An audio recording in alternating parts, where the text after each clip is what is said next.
it's a very dynamic situation, something that not a lot of individuals or agencies had forecast at the start of this year in terms of the Chinese demand weakness coming into Q4.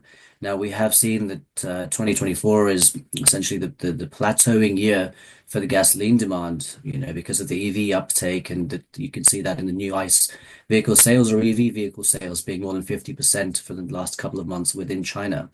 The diesel demand once more has been fairly muted, put pressure upon due to the LNG truck substitution effect. So overall, Chinese demand for this quarter and parts of the previous quarter weren't fantastic. Now, what does that mean moving forward for Q1?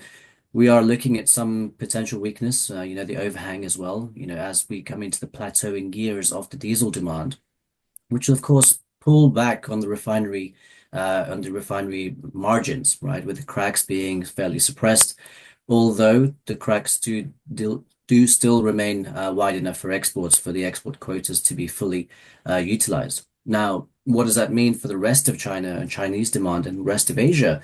Well, we do see some refineries going or announcing closures, the city tax wide issue as well as the city refinery issue. So, Dalian refinery has announced a closure and potential relocation, but that might not be the only one.